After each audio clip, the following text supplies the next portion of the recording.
This is Jay Martin.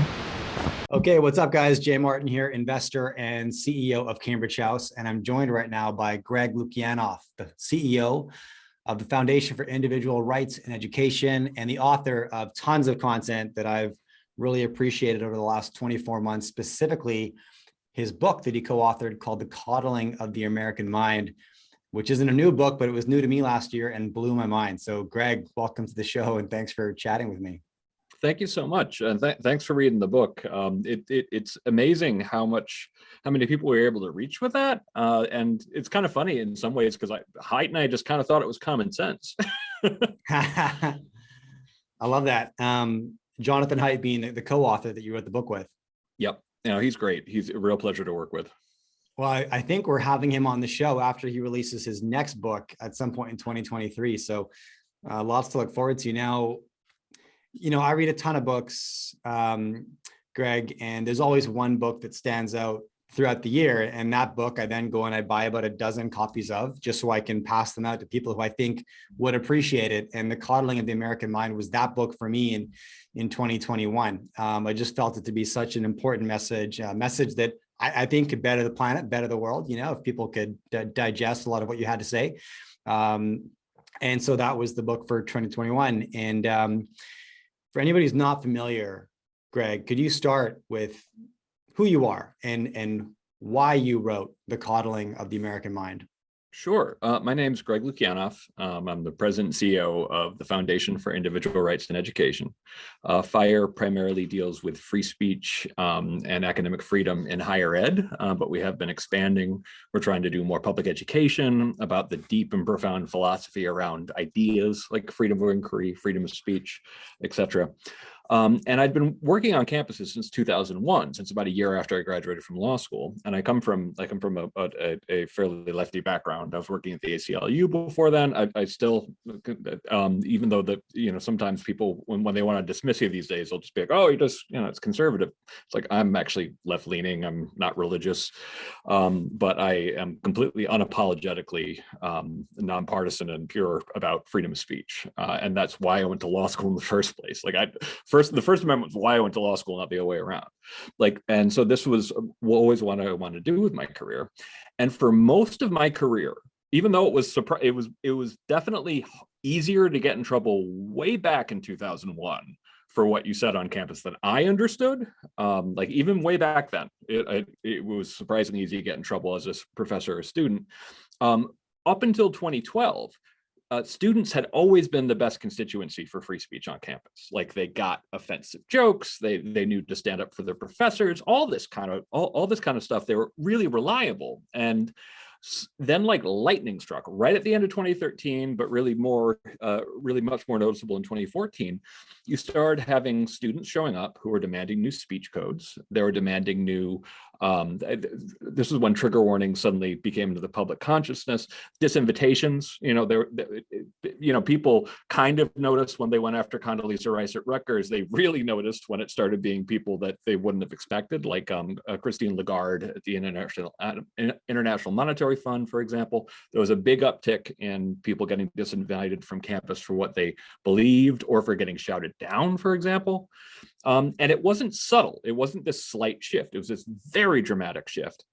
And what was interesting to me as someone who'd struggled with depression in my own life, partially, and to be frank about it, partially because the culture war is so exhausting and so nasty, that being in it all the time really kind of wore on me after a while. And way back in 2008, I started studying cognitive behavioral therapy. So a lot of these students who are justifying the new restrictions on freedom of speech were making an argument that was kind of medicalized. They were saying, well, we need this person not to come on campus because it's harmful, usually not to me, but to this person over there or this constituency on campus that we care about.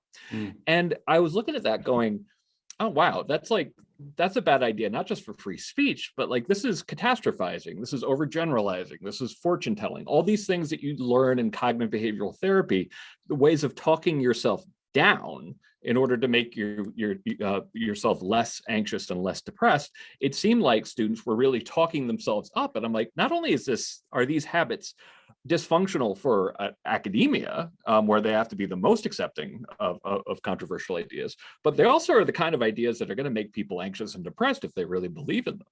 So I told this to my new friend at that time, Jonathan Haidt, in 2014. We wrote a cover story for The Atlantic in 2015 that I wanted to very boringly title "Arguing Towards Misery," but which kind of conveys what I'm talking about a little better. And so we published this article. It did way better than we ever expected. And then everything got way worse on campus. And at first, Haidt and I weren't talking about doing a book about it because we were happy with the original feature article. But not only did things get so much worse on campus for freedom of speech, the numbers started coming in for mental health. And Haidt and I kind of predicted a little subtle, curve. Well, maybe things go down a little bit and it was, we're talking about doubling of suicide rates for girls from 2008 to about 2018.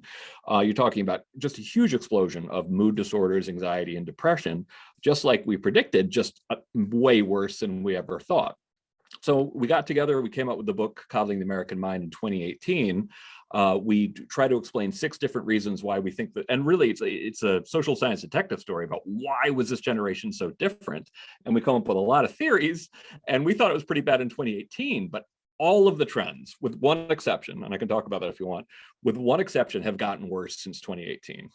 Hold up, quick interruption to shout out one of our partners here at the Jay Martin Show. This is Masterworks. Now, Masterworks is a platform that gives retail investors like you or I the opportunity to fractionally own pieces of blue chip art. So we're talking about Picasso, Monet, Banksy, etc. Now, why is this exciting? Because the smartest money that I have on my show invests in the art sector. So I want to do that too. Now, last year, I actually bought 2 pieces of art for my home. But knowing nothing about the art industry, I have no idea how they're actually going to appreciate over time. Now, I like them, and maybe that's enough. But if I want to put my cash to work in the art sector, I really want to go after the biggest names in the business, the multi-million-dollar pieces. And this is the access that Masterworks gets you. So check out masterworks.io now. Oh, interesting. Yeah, and we're definitely going to talk about that trend. So there's a ton there to unpack. Thanks for walking us back to the origin story. And, so you saw this big shift occur in 2013, 2014. From your experience, students were the reliable, durable ones who could handle maybe an off-color joke or a bit of fun poking at themselves, maybe. I don't know how you want to explain that. And that shift occurred really dramatically through 2013, 2014. And started manifesting in what you described as like disinvitations, right? You used Christine Lagarde as an example. And what you're talking about is, a feature keynote speaker being invited to a university, the content of what their message might be perceived to be so offensive to a certain group of people that then there was a protest, right, organized at the school to disinvite these individuals. And, Ben Shapiro is another classic who's been disinvited, record number of times. Christine Lagarde, though, I wouldn't have assumed, right? Far less controversial in my opinion. What do I know? And, in the book, you very succinctly describe how these disinvitations can evolve into protests, actually becoming quite violent in a number of instances, right? Yeah. In order to protect the sanctity of the school from ideas that could be offensive or triggering. So, do I have this right? Yeah, that was something that I did not see coming. In 2017, while I'd heard stories about there being violent confrontations on campus relating to speech, that was mostly in the ancient history, as far as I knew. That was the 1970s. That was the 1960s in some cases. Right. And for the first time in my career that I started seeing actual violence, it started around 2014 and saw some minor incidents. But then, of course, when Milo Yiannopoulos went to try to speak at Berkeley, that was met with a full-scale riot. And one of the things that we do in the book that we research very carefully, our researcher, our chief researcher, Pamela Paresky, did great work on this. She went and interviewed people. It was fantastic. And it was the Berkeley riot was so much worse than even I thought, in terms of, they are so lucky nobody was killed. Several people were hospitalized. Many people were assaulted, at least $500,000 in damage. It honestly looks like a lot more. Then there were lesser known cases, like what happened to Heather McDonald, who wrote a book called The War Against Cops, at Claremont McKenna, where students actually, wouldn't let anybody into the speech. They were physically blocking people from attending. They had to take her to another space where they found her. It's all very ugly. And that didn't get as much coverage. But then, of course, up at Middlebury, this was the incident where Charles Murray was speaking. And the terrible irony here is that the person who actually got assaulted protecting Charles Murray is Alison Stanger, who is one of the sweetest, most saintly people. She was there. She's a lefty. She was there to debate Charles Murray, but she believes in free speech. So she, tried to defend him and got permanently injured in the process of trying to do that. So I hadn't seen violence at this scale ever before in my career, and it definitely indicated that something that we're going in a very dangerous direction. And the thing that actually made it worse than just the violence was that the next week at Berkeley, and this is the home of the free speech movement as of 1964, there was an entire issue of the student newspaper with people defending the violence against the protesters. And that was scarier to me even than the violence itself. And one of the things they were saying was that, this speaker represents violence, and therefore, because this is violence, we can retaliate violently. And I'm like, don't you see that this is a very old idea? This is an ancient idea that essentially some words have to be responded to and can only be responded to violently. But of course, it's a formula for a complete downward spiral, because of course, once you've hit them, they can claim self-defense and vice versa. Justifiably hit back. Yeah. Exactly. Yeah. And the shift, as you describe in the book, was defining words as violence, right? That was the shift in thinking, defining ideas as violence, therefore justifying physical violence action to prevent words from being spoken, right? And there's a really cruel irony there, right? We're preventing a speech that we perceive to be violent by executing large-scale, widespread violence. And worth diving into the stories at Berkeley, at Middlebury that Greg is speaking about here, because I, as a Canadian, maybe if I just didn't go to Berkeley, I wouldn't know about it. But very, very scary riots, in protest of these. Now, the word you used to describe the reaction, I guess, as a catalyst to disinviting and rioting against these speakers was catastrophizing, right? You said, the students tended to catastrophize, what could occur if this speaker were allowed to get on stage and share some content. Can you explain the concept of catastrophizing a little bit? Catastrophizing is this idea, and we all do it to a different degree, where something relatively minor happens, or even something somewhat serious, but we think it's the end of the world. And what you see on campus is this, and oftentimes it can be politicized, but it isn't always politicized. This very exaggerated sense of threat that essentially, if this person speaks here, it will be a calamity, it will be a catastrophe. And the thing you always have to sort of remind people is you do know that this Maya Yiannopoulos had spoken at dozens of schools prior to this. I even have to remind people, you do know that Klan rallies have been happening in various parts of the country, multiple times a year for decades now. And that even though these are, despicable people, the fact that these things happen, the best thing you could do for a lot of these cases is not respond, just ignore them. Or in other cases, one of my favorite, the Westboro Baptist Church, one time they protested Comic-Con, and the response of the Comic-Con in San Diego attendees was to dress up like Bender and with "Kill All Human" signs, and just totally made fun of them, and it was great. But there is this sense that things that wouldn't have even a previous generation of activists who believed in freedom of speech would have said that's not a really serious concern. It's you can show up and you can disagree with somebody, or you can write an op-ed saying why this person was wrong, or just tell your friend not to go. But now it seemed to be that students were understanding that the mere presence of someone like that on campus was itself a calamity. Questions for you, pulling on that thread. Sure. Why did this change begin in 2013, 2014? What was the lead up to that? What occurred in 2008, 9, 10, 11 to get to the shift in 2013, 2014? And then now, 7 years later, how has this shifted, positively, negatively, based on your experience? Yeah. Okay. So in the book, we talk about 6 different causal factors. We've even added a 7th since then of why we think the generation hitting campus around 2014 was so different. One thing that we discovered is it's actually considered to be a different generation. They're not millennials, they're Generation Z, born 1995 or 1996 or after. And it's interesting because when you do generational studies, there's usually, relatively smooth changes from generation to a generation in terms of attitudes. This is a very rapid discontinuity. So something really was quite different, quite fast. And even though we talk about 6 different causal threads, the one that we think sped everything up, that made this all happen so fast, was social media. And because this was the first generation of kids who had the iPhone in their pocket, and they were on social media since they were little. Now, to be clear, we're not saying that this created trends that weren't already there, but we are saying that it sped things up. And the other factors we talk about are political polarization, which also was sped up by social media a lot. We talk about paranoid parenting. The most fascinating one, by the way, and this was researching with someone who's equally curious about this stuff can be such a pleasure, because we did a lot of original research, and when we didn't know a topic, we went and interviewed a ton of experts on it.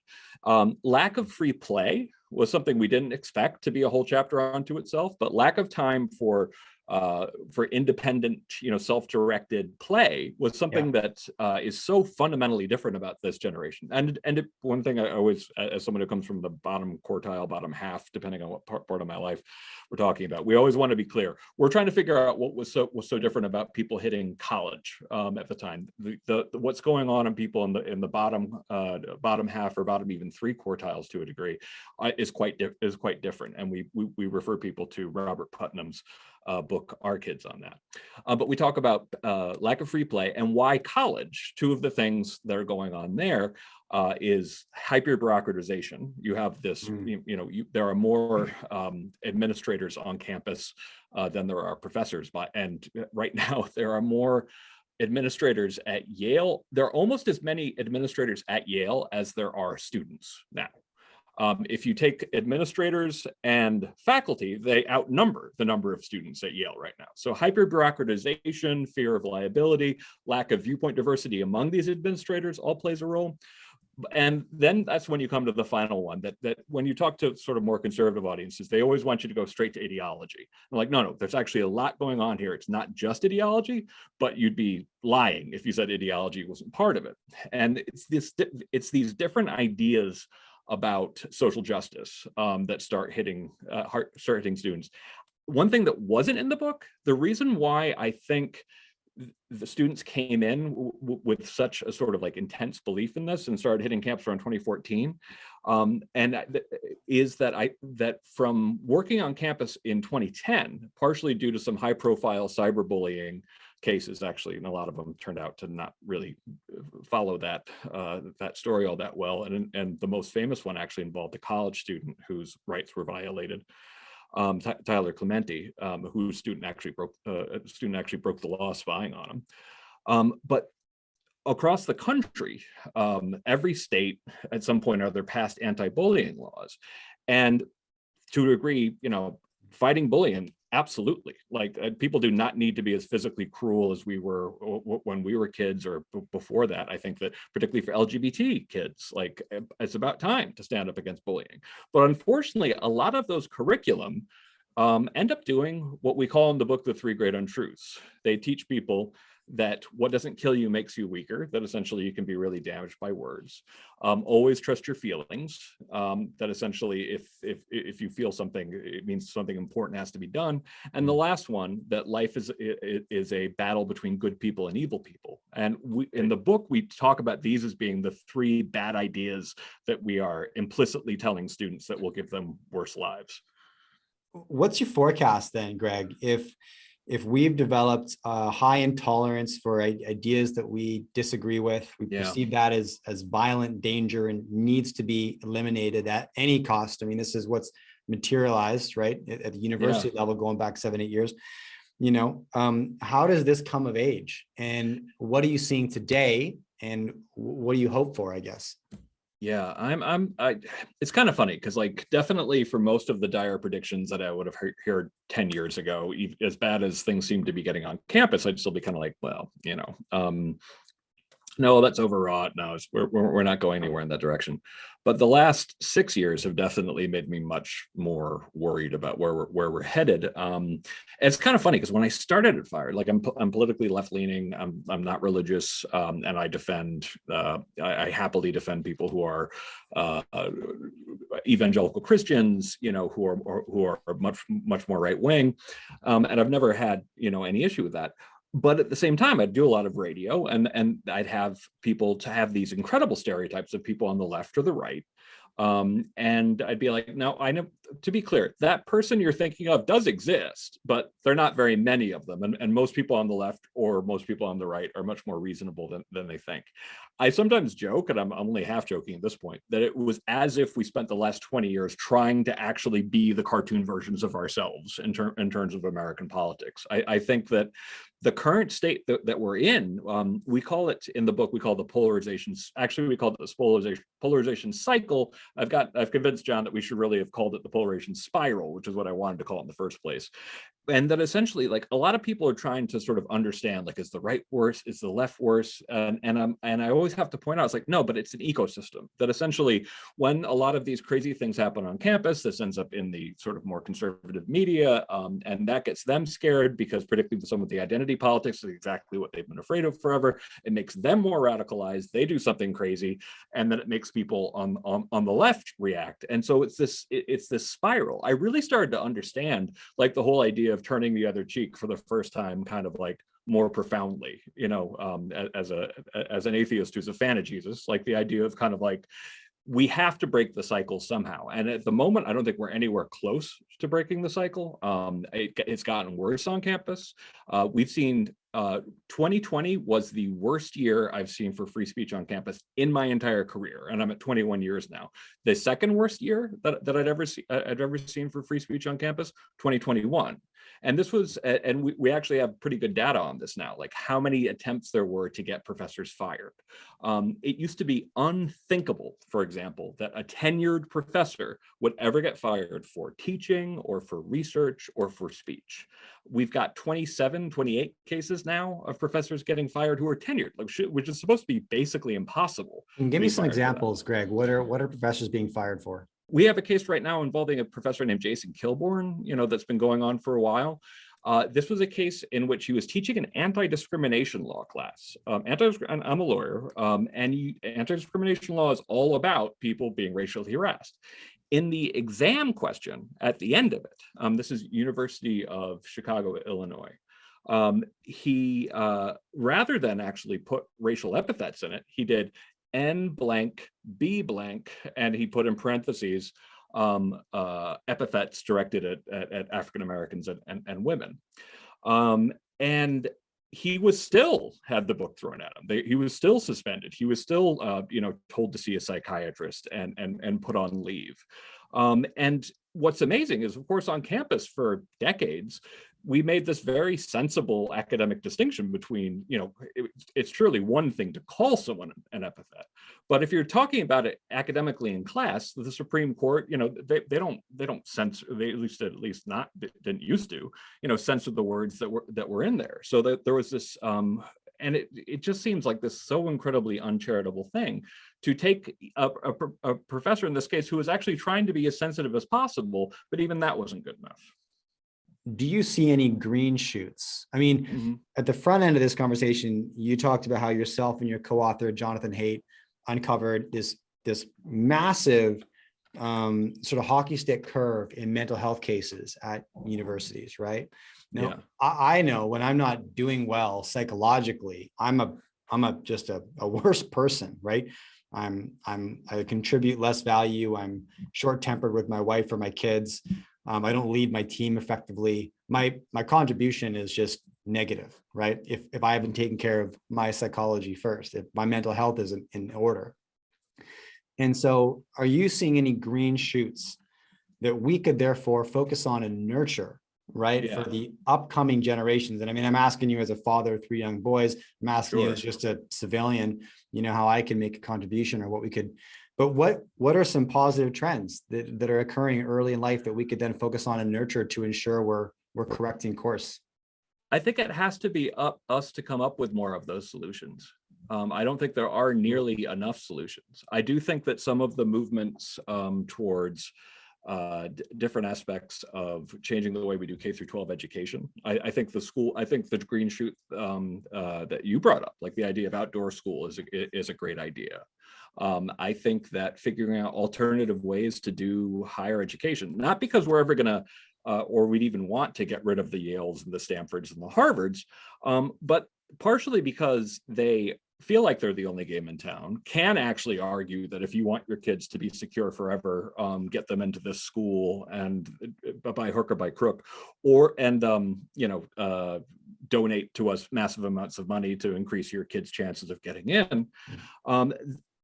It's led to situations where you have the massive bureaucratization. What we need are alternatives that could actually compete with the big institutions. I think about having a program where essentially it's like a competition to get your bachelor's. If you want to make this the most competitive thing in the world, then by all means, let's come up with some new business model in order to tell employers that these are truly the best and the brightest and hardest working of students.